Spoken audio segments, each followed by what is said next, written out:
Prepare for a fusion of knowledge and exhilaration where education and excitement collide. Taking you on an adventure that expands your mind and speaks to your spirit. I'm Master Nick. I'm Lady Dee. We are the Dom Life.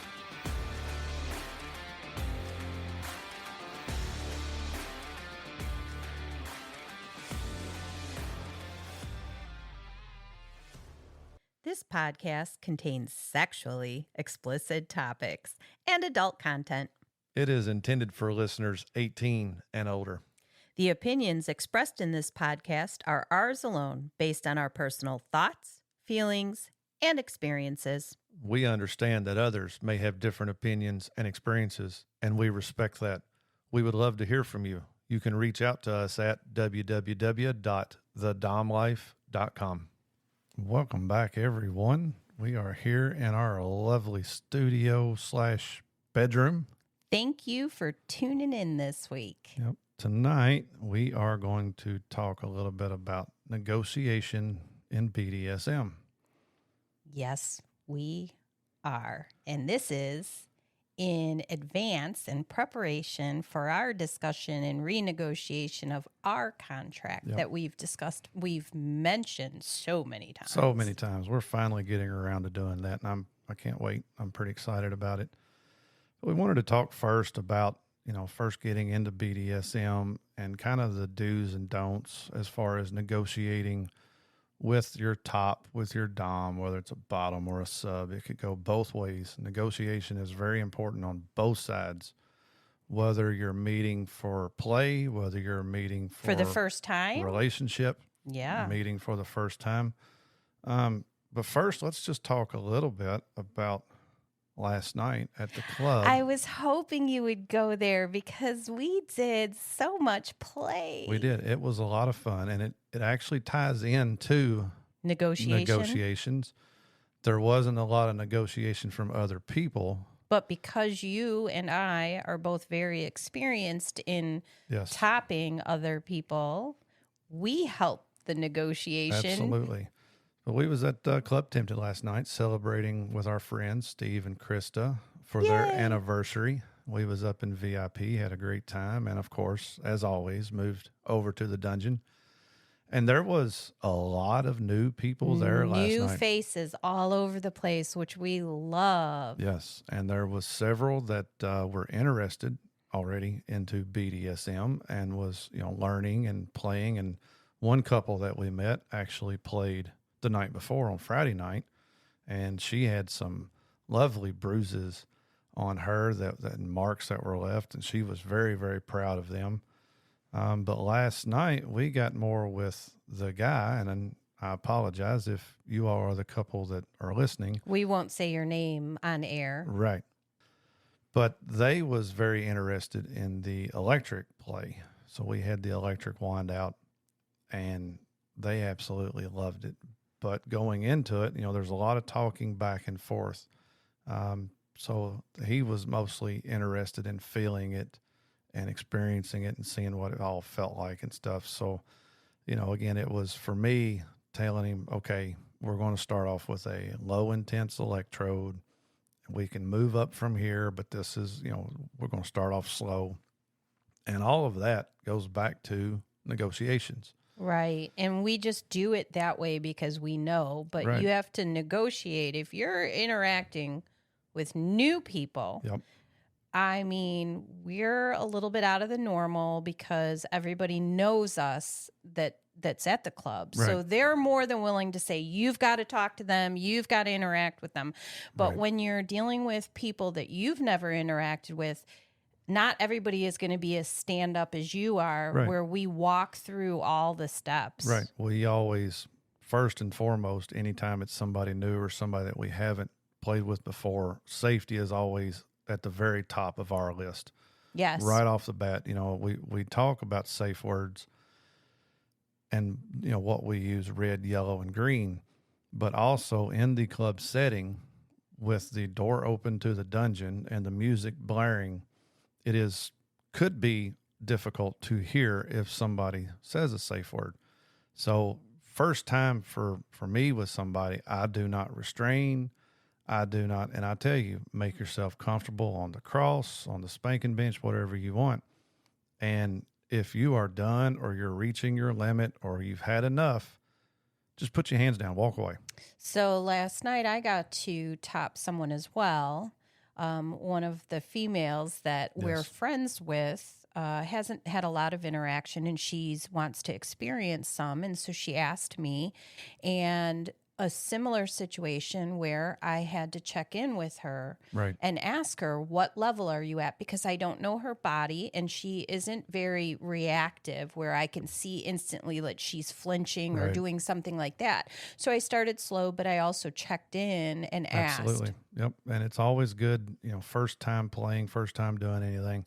But if you are topping or doming somebody, most of the time for us at the club, we're topping somebody, is to do the check-ins and to make sure that they are aware that, hey, anytime you're done, feel free to walk away from it. Your session with this gentleman, well, I'm calling it a session, but this play time. Introduction. That's a better word. The introduction was seriously intense. Yes. He was looking for the feelings of the different. Yes. I didn't have as much conversation with him as you did. The whole couple, you had talked to them well before and after. So my question is, does he then is he her dominant? Was he topping her? Yes. And then he wanted to experience these things. Right. So I didn't get into the full dynamic. There was so much going on. There's so much to talk about. But, and then wanting to experience everything, it's hard to talk and experience it. But what I do know is she was calling him sir. Yes. He was the one that topped or domed her Friday night and is the one that, used the flogger and the impact play. However, I think he is also interested in experiencing it. So their dynamic, I don't think, is strictly dom sub. It might be switch. They both could switch because he was really into that electric wand. Right. And was wanting it. And he even told her, hey, we got to get one of these. So she'll have to come up with creative ways to use implements on him because she is a very small individual. And so the kind of pain that, I shouldn't say pain, but the kind of flogging he took last night from intense. You was intense. It was intense. It was fun to watch because you don't get to go all out on people like that usually because women, we reach our limits and you're paying attention, but he wanted it. We started off. So we moved from electric wand. You actually started him with one of your floggers and he was really enjoying it. And I wanted him to experience my favorite flogger, the heavy, that thuddy. One was so much fun last night. So I was like, would you like to try this? He felt to the falls. He was like, oh yeah, I want to feel that. And in the same way with you, I was like, all right, we're going to start off soft and I will gradually increase intensity. And he had his hands up on the cross, holding on to it. And I told him, I said, if you want me to stop at any time, lower your hands. And he actually did there towards the end, with the thuddy flogger, because I started off slow, started increasing the intensity until my forearm was burning. That sucker was on fire. But I thought, you had played a lot before too. There had been a lot of people, new people in the club that were interested. Yep. And he took a lot. I was swinging pretty hard. Woo, and it then was fun to watch. I seen the muscles in his arms kind of tense up as he let go of the cross, and immediately I stopped before his hands even got lowered. And he even turned around and he was like, that was the red one. That was, he did on the thuddy one too. Did he? Okay. Yeah. But before he even got his arms lowered, I had already stopped. And he made the remark, he turned around. He was like, you knew exactly when to stop. I said, I seen your arms moving, so that's the kind of attention that you have to pay to when you're playing with somebody, is their reactions, their body movements, how they're reacting to everything. He was enjoying everything. And then, after a while, it got a little too much for him. But yes, then we switched to my barbed wire flogger. Same scenario. that I don't get to use very often because most people do not like the bitiness of that flogger. He took a few licks from it. And again, starting off slow. I mean, he liked it when it was very light and tense, very soft and gentle. He liked it, and I just gradually started ramping it up. But it does. It gets painful pretty quick. So basically, one of the things that we're saying with this episode is if you are interested in BDSM, Master Nick and I are always in the dungeon when we go to Club Tempted. Oh, yeah. Please come up to us if you want to feel some electric. If you want, and if one of us is busy, come to the other and we can get it set up so that you get an opportunity to feel it. Now, some nights there's too many people and not enough time, but we can always work with you. We can always schedule it. But negotiations absolutely are a must in anything BDSM related. You have to be comfortable communicating your wants and your needs and your expectations of in order to get it met. So one of the things we discussed in this was first meetings, right? We're talking about you're going out to meet somebody that you already know intends to have a BDSM dynamic. You're meeting them out in public or meeting them in private. Well, if you're meeting somebody in public, now, do they come with a collar and expect you to put a leash on? I mean, you have to talk about, hey, this is our first meeting. I want it to be really casual. I'm just getting to know you, making sure that face-to-face our interactions are good and respectful. I'm not there to kneel at your feet out in public. But sometimes those are expectations that a dom might have. And it might. And a lot of that ties back. Red Red flags. Yes. and we did hit on that. But all of your expectations should be known prior to meeting. Exactly. You're negotiating. Been texting, you've been talking on the phone or, messaging through some app.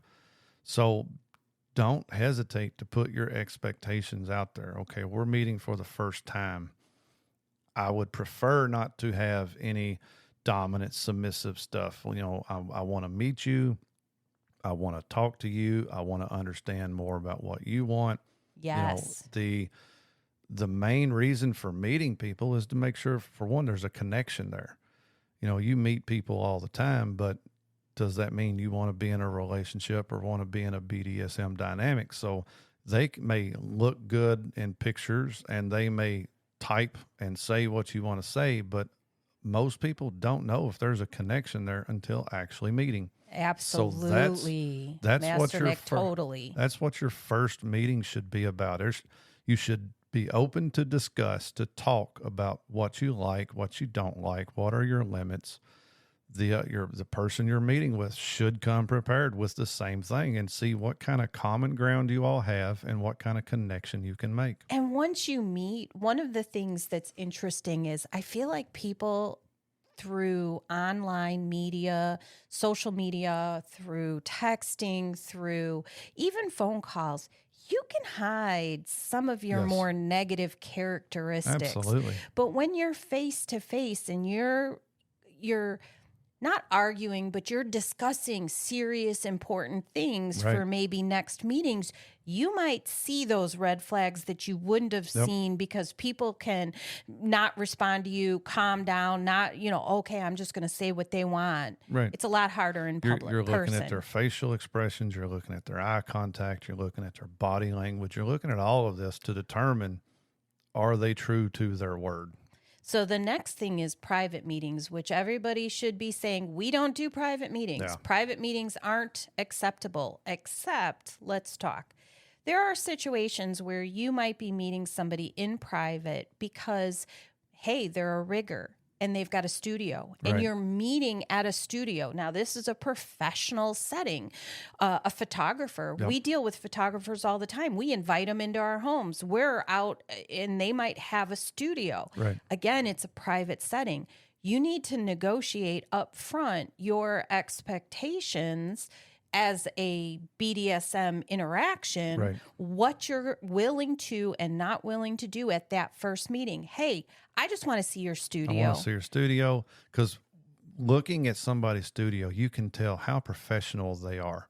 If you walk in and there is stuff slung everywhere and not picked up and not properly taken care of, a professional rigger is going to have their ropes tied up nice and neat. They're going to be stowed away in a bag or hanging. I think Snap Ginger talked about the setups of the rigs, yes, suspension rigs. So you can tell walking into somebody's studio, photography, rigging, any of that, by the way they keep their studio looking.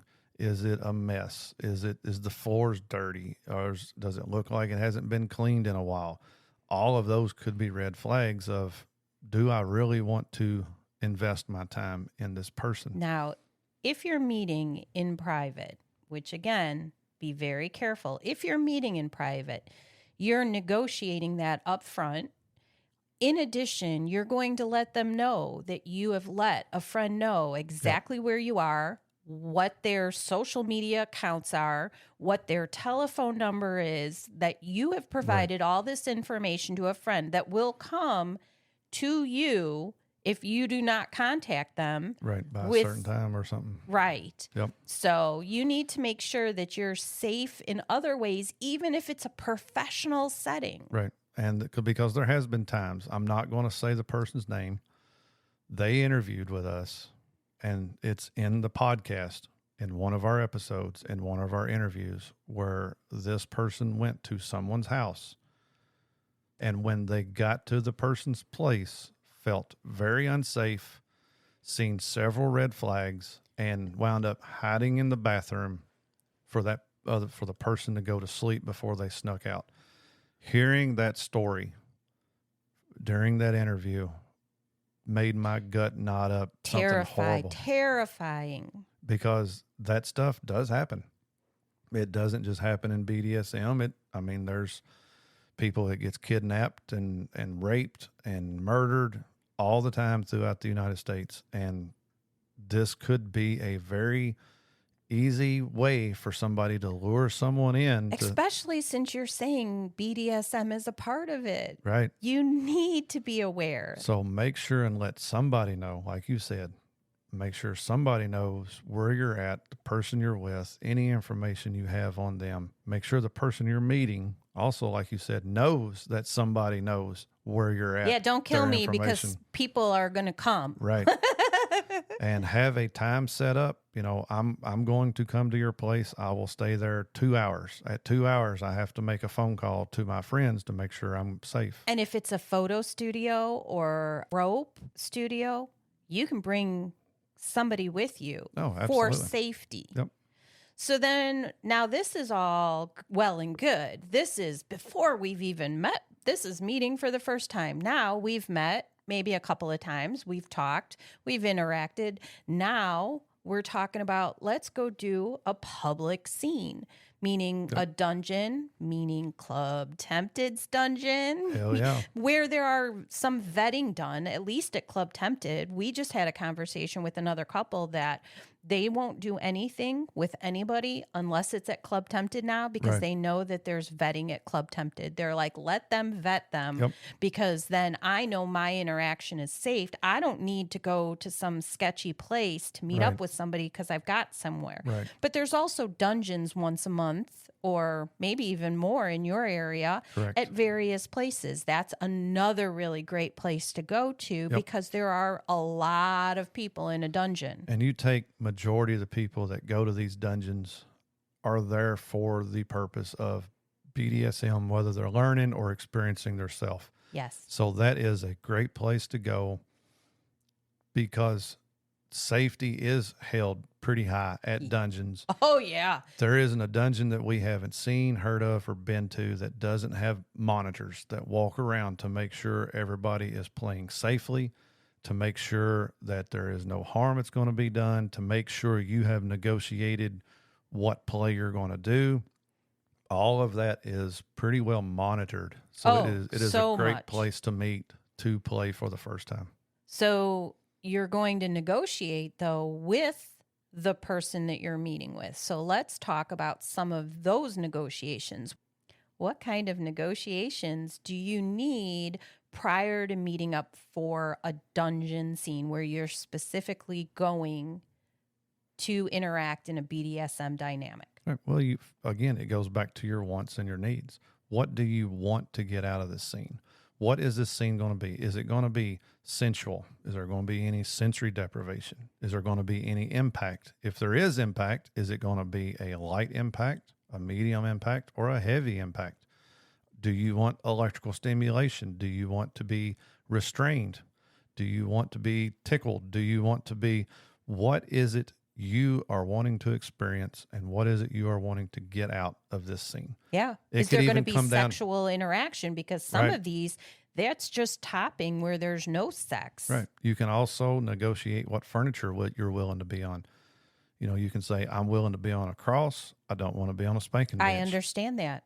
Because this is where you talk about your hard and soft limits. So my problem with a bench in an extended period of time, my knees are on it, and I have problems with my knees. Right. So this is another area where you talk and negotiate your hard and soft limits. Do you really want to have some kind of a meltdown in public because you didn't talk about your triggers? Right. I mean, these are really important things to talk about before you meet for your first dungeon scene. Right. And it is called a negotiation. So if you are meeting with your top for the first time, or if you're a top and you're meeting with your bottom for the first time, negotiations is a two-way street. Oh, yes, it is. Me as a dom or a top meeting someone, I have to fully understand what my bottom or my sub is wanting out of this. Right. Now, if there is something they don't mention that I love doing, it is then my responsibility to say, okay, well, what about this? Can I do this? Are you comfortable with this? Right. If they are unfamiliar or unsure, show them, the implement. Maybe it's an implement you're wanting to use. This is what I want to use. Kind of show them how you're going to use it without using it on them. You're so amazing, Master Nick. These are the things that really highlight your history in doing this. I mean, and it goes back, not everybody's like me, and I understand that and I get that. But for me, if the person I'm playing with does not enjoy that scene because I done something wrong, I'm going to feel like shit afterwards. One of your things is you negotiate from the top. So when you're meeting somebody in the dungeon, I've noticed that you will tell them, I am not going to take you as far as maybe you want to go. Correct. Because I'm not comfortable with you. I don't know your body. I don't know your interactions. So I'm going to start this at the lowest level. All I'm doing is introducing this to you. And then you build on it and you let them. By the third or fourth time that they've come back, you're like, okay, we can push it further. Let's amp it up a little bit. Right. And you may do that during the session, but it's still only amped up so that they can get to the point where they say, nope, I'm not comfortable, but it's not a full scene. It's let me have you feel this a little bit harder this time. And I've seen you take people down that were like, I could take more. And you're like, I'm not comfortable with that because I just want to make sure everything's good. And a lot of those times I'm starting to see redness. I'm starting to see welts. I'm starting to see marks. And I want to make sure they're okay with it the next day. And that's what I tell them. I understand you probably could take more, but I'm seeing a lot of redness. I'm starting to see some bruising. See how you feel tomorrow. Catch me again. We'll go further next time. But, and especially your first time meeting, I'm just going to put it out there. If this is your first BDSM experience and you're meeting somebody for the first time, I don't see you going into subspace.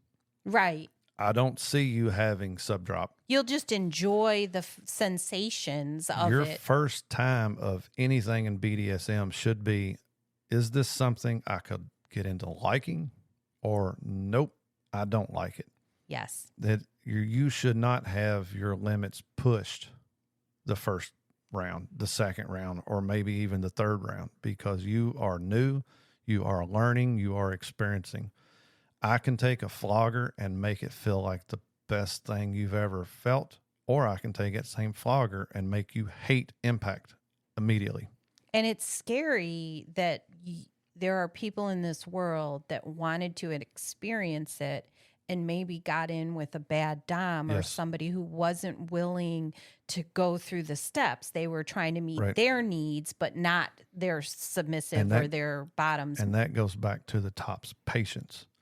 If your top or your dominant does not have patience, they may not be the right dom for you. And when you're negotiating, that's when you're going to find out if they have patience, because if all they want to do is get through that really quick, let's get through it, let's get done. Right. Then you're not probably going to enjoy the scene. Exactly. So there's also private scenes. Yes.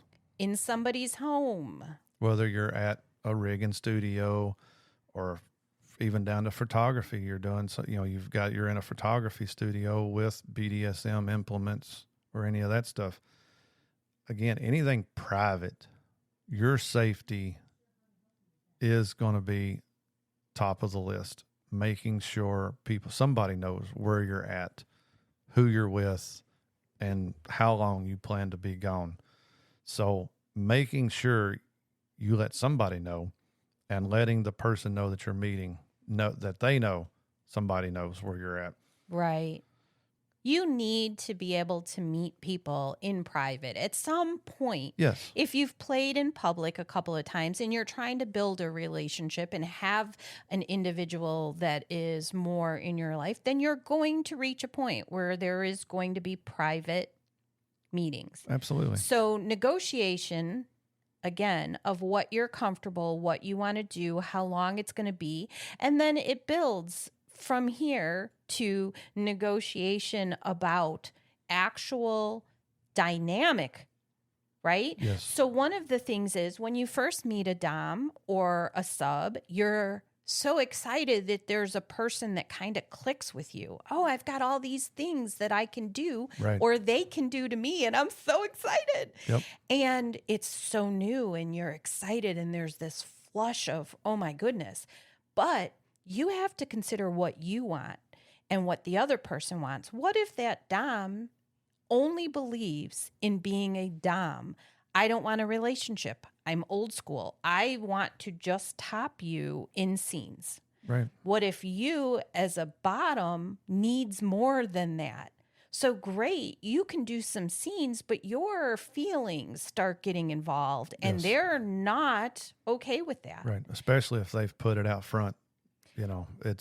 This is negotiation. Right. You have to negotiate. You have to talk about these things, which is basically what negotiation is a discussion of all the pieces and parts that make up a relationship.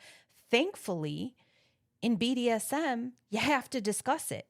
In normal vanilla relationships, you do a lot less discussing and a lot more just learning as you go. Exactly. But becoming into a DS dynamic, you have to, for one, know yourself. You have to know what you want. You have to know what you're willing to do.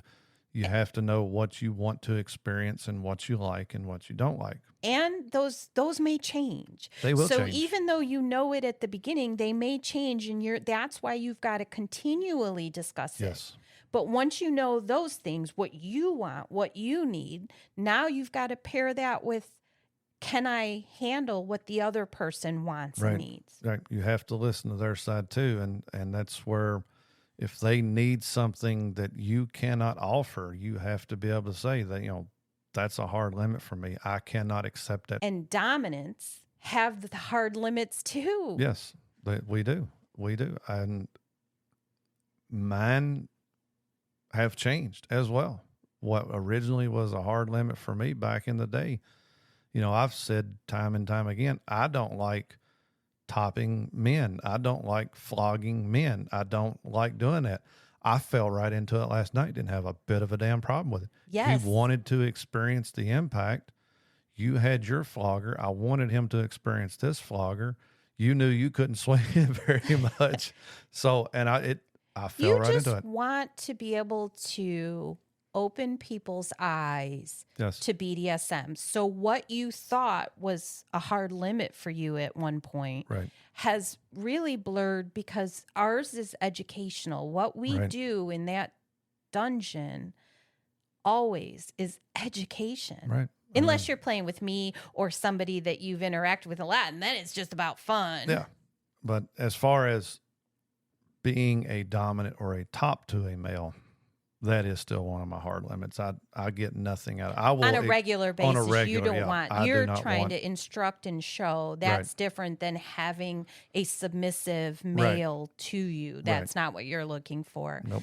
So when you're negotiating, that would be a hard limit. You would be, I mean, we've had quite a few people approach in terms of, Master Nick, what do you feel about having a submissive that's a male? And it's just a hard limit for you. It's something I'm not interested in.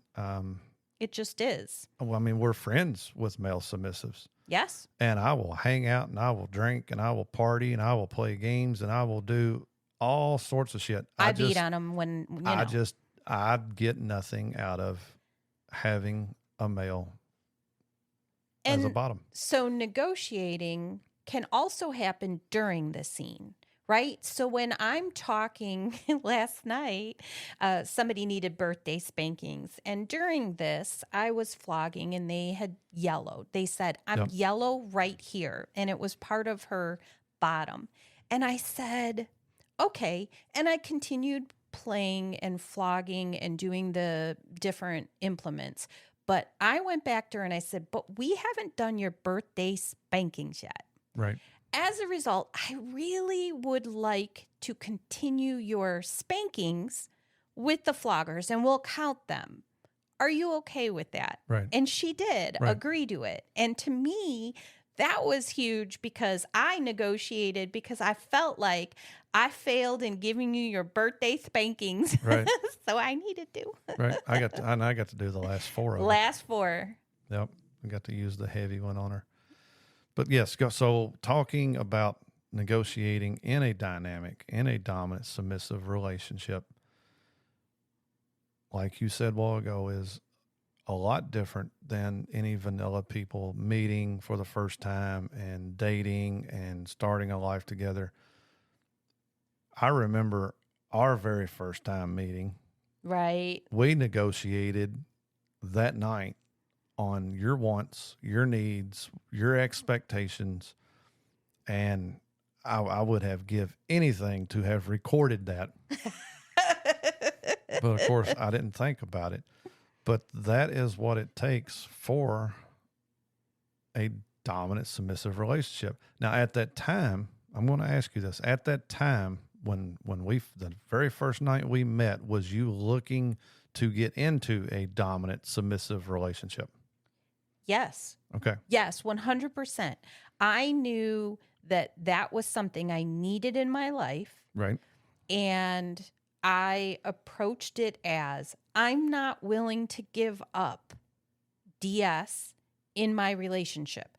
Now, whether that meant only sexually in the bedroom or as a part of your life, I wasn't 100% certain.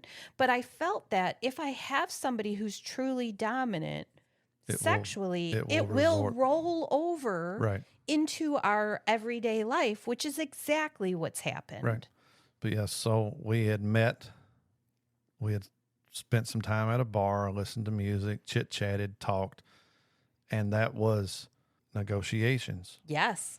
And it was, one, making sure there was a connection between us. And I didn't approach it the same way I do now. Like, I didn't consider it a negotiation. No, but looking back on it, it was. It was. It was, I mean, we sat and we talked. It was more of vanilla talk. Yes. But it's what started off the negotiations. It made sure that there was a connection. Attraction. We was able to see each other's facial expressions, body language, how we reacted to bar clothes. It was awesome because one of the things that I remembered is it was so freaking packed at this bar. It was packed. Like, we got a table, thankfully. Luckily. I have good eyes. I'm from Chicago. I can find good parking spots and good tables. Like, I see somebody start packing up, I'm already standing next to it. Right. So thankfully, we got a table and we were sitting real close and we were talking, and then we needed drinks. And because it was that packed, you had to go up to the bar. Yep. And never once did you hesitate. You're like, oh, you need a new drink? Okay, I'm going to go to the bar. And so I didn't even have to consider doing that. And that's such a dominant thing. Some men don't, they're waiting for somebody or whatever. You just picked up and went over and got me my drinks. It was amazing. You wanted a drink? I wanted a drink. It was time for a drink. We needed drinks. But we ended leaving the bar. Yes. Because the bar closed. Walking back to the parking lot. We wasn't ready for the night then. We still wanted to learn more from each other. Mm-hmm. And so we got in my truck. You could have killed me that night because I got in your truck and we drove around. You got in my truck, and I didn't want to drive the whole time because I can't drive and look at you when talking, So we found an empty parking lot of a gas station that had been closed, and we parked there by the gas station, and we talked. And that was when you looked at me and said, I'm a submissive. And me being me back then, not a damn clue what it meant. And he was like, this is what I need out of my sexual relationship. I need to be tied up. I need to be manhandled. I need to be taken control of. And I like to be blindfolded, and I like to be handcuffed, and I like to be all of this stuff. And I remember just sitting there with a big old grin on my face because I'm sitting there thinking, I've got the handcuffs. I've got the blindfold. I've never had nobody to let me use this. But it was. And so my negotiation side of things, I really didn't know what I wanted. Right. It was minimal. Because it was all new. And it was like, I'm willing to try that. I'm willing to try impact. You like flogging. Okay, well, what's a flogger? Okay, I will try it, and it took me some time for me to realize where I'm comfortable at and what I'm willing to do and how far I'm willing to go. And that's changed too. Oh, that's changed dramatically. Because in the beginning, you didn't want to hit. That was just something, not with a flogger necessarily, but your bare hand or whatever. You were like, I can't imagine a world where I'm not going to have the cops called on me because I hit you. I've got my hand around your throat and I'm spanking your ass and I'm pulling your hair and I'm biting you. And yeah, it was a lot to take in. But again, I've always wanted to experiment in that kind of stuff. I always wanted to try it. Mm-hmm. And I finally had somebody that was willing to let me do it, that had experience, that knew what they wanted. And that was the biggest selling point, was you knew exactly what you wanted, how you wanted it, how often you wanted it.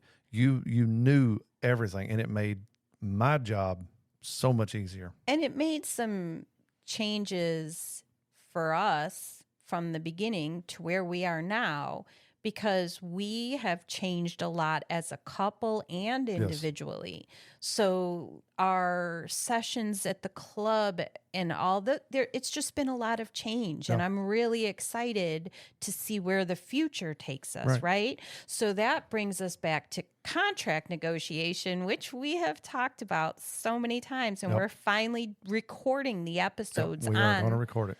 So contract negotiation generally is when you are in a longer term relationship with a dominant or submissive. Yes. You intend to be with them for a length of time. You're not going to go through the contract negotiation for somebody you're not going to be with in a year. Right. And so one of the things that we really need to do was reevaluate our original contract, which is 5 years old. Yeah, it's 5 years old, and it was with the experience of brand new people. Like what we thought important was that, and we're going to air some of this out. You better not laugh at us. Yep.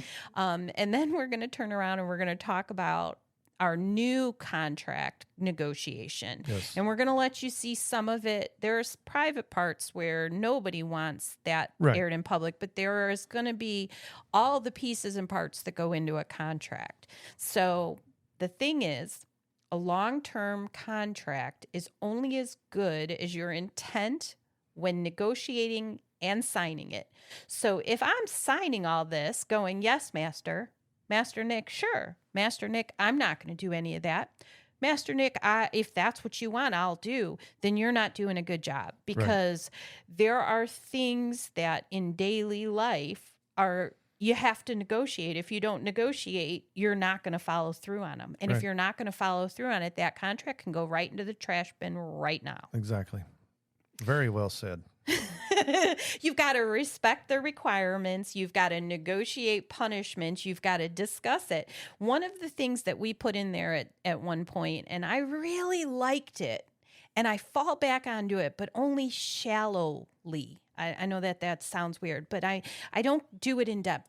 One of the things in our contract was that my body is yours. And as a result, the way that I dress should be to please you. Yes.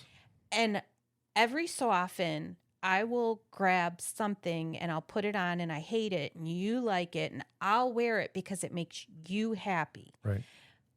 But if you came out and you provided me a teeny tiny little bikini and we had a situation where I went to an environment that was not a club environment and I was in an outfit that should have not gone to that environment. It was one of those weird situations where I was in a restaurant in something that really belonged in a club. And as a result, I was highly uncomfortable and I snapped at you a lot and it was a bad night and it wasn't your fault or mine. It's just the situation. We were with another couple and it happened. Right. And I was highly uncomfortable. The other person we were with, the female part, was also very uncomfortable in hers. So between us, it wasn't the greatest situation. I have learned that there are limits, and I would rather take a punishment, and having something like that in your contract, you have to be aware of it. Right. And we're going to get to that next week when we start talking about our old negotiated contract and starting a new one. Stick around, stay tuned, come back next week. Can't wait to see you. Yay. Please follow, like, and share our podcast. Make sure to visit thedomlife.com, where you can find pictures and other details about the Dom Life podcast. And through the Contact Us button, you can ask questions or provide recommendations for future episodes. We want to explore your kink too. Be sure to check out upcoming events to see where our adventures are taking us and our photo gallery to where we've been. Thank you for joining us on this journey. We hope you had fun listening and learning with us. Till next time, keep calm and remember your safe word. Red, red, red.